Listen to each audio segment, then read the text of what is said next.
شروع اللہ کا نام لے کر جو بڑا مہربان نہایت رحم والا ہے۔ اے چادر میں لپٹنے والے، اٹھو، اب خبردار کرنے لگو اور اپنے پروردگار کی بڑائی بیان کرو، اور اپنے کپڑے پاک رکھو اور شرک کی گندگی سے تو الگ ہی رہو، اور اس نیت سے احسان نہ کرو کہ اس سے زیادہ کے خواہاں ہو، اور اپنے پروردگار کی خاطر صبر کرتے رہو۔ پھر جب سور پھونکا جائے گا تو وہ دن مشکل کا دن ہوگا، یعنی کافروں پر آسان نہ ہوگا۔ مجھے اس شخص سے سمجھ لینے دو جس کو میں نے اکیلا پیدا کیا، اور میں نے اس کو بہت سا مال دیا اور ہر وقت حاضر رہنے والے بیٹے دیے، اور اس کو ہر طرح کے سامان میں وسعت دی، پھر بھی لالچ رکھتا ہے کہ میں اسے اور زیادہ دوں۔ ایسا ہرگز نہیں ہوگا، یہ ہماری آیتوں کا بڑا مخالف رہا ہے۔ میں اسے ایک بڑی چڑھائی چڑھاؤں گا۔ اس نے غور و فکر کیا اور ایک بات ٹھہرا لی، یہ مارا جائے، اس نے کیسی تجویز کی، پھر یہ مارا جائے، اس نے یہ کیسی تجویز کی، پھر اس نے نگاہ کی، پھر تیوری چڑھائی اور منہ بگاڑا، پھر پیٹ پھیر کر چلا اور تکبر کیا،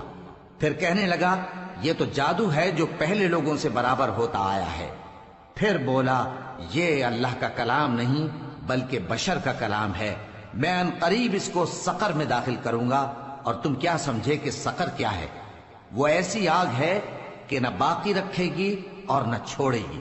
اور بدن کو جھلس کر سیاہ کر دے گی۔ اس پر 19 داروغہ ہیں، اور ہم نے دوزخ کے داروغہ فرشتے ہی بنائے ہیں، اور ان کا شمار کافروں کی آزمائش کے لیے مقرر کیا ہے، اس لیے کہ اہل کتاب یقین کریں اور مومنوں کا ایمان اور زیادہ ہو،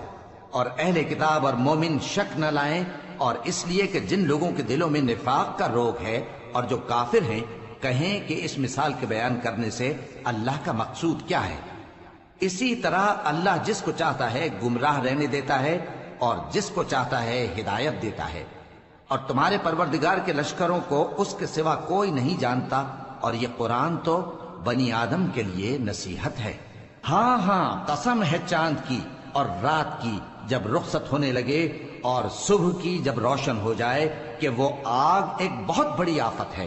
انسان کے لیے ڈر کی چیز، یعنی اس شخص کے لیے جو تم میں سے آگے بڑھنا چاہے یا پیچھے رہنا چاہے۔ ہر شخص اپنے کرتوتوں کے باعث گرفتار ہوگا، مگر داہنی طرف والے نیک لوگ جنتوں میں ہوں گے اور پوچھتے ہوں گے، یعنی آگ میں جلنے والے گناہگاروں سے، کہ تم دوزخ میں کیوں پڑے؟ وہ جواب دیں گے کہ ہم نمازیوں میں شامل نہ ہوئے، اور نہ ہم فقیروں کو کھانا کھلاتے تھے، اور ہم بحث کرنے والوں کے ساتھ مل کر بحث کرتے تھے، اور روز جزا کو جھٹلاتے تھے، یہاں تک کہ ہمیں موت آ گئی۔ تو سفارش کرنے والوں کی سفارش ان کے حق میں کچھ فائدہ نہ دے گی۔ ان کو کیا ہوا ہے کہ نصیحت سے روگرداں ہو رہے ہیں، گویا گدھے ہیں کہ بدک جاتے ہیں جو شیر سے ڈر کر بھاگ جاتے ہیں۔ اصل یہ ہے کہ ان میں سے ہر شخص یہ چاہتا ہے کہ اس کے پاس کھلی ہوئی کتاب آئے، ایسا ہرگز نہیں ہوگا۔ حقیقت یہ ہے کہ ان کو آخرت کا خوف ہی نہیں۔ کچھ شک نہیں کہ یہ قرآن نصیحت ہے، تو جو چاہے اسے یاد رکھے، اور یاد بھی تبھی رکھیں گے جب اللہ چاہے۔ وہی اس لائق ہے کہ اس سے ڈرا جائے، اور وہی معاف کرنے والا ہے۔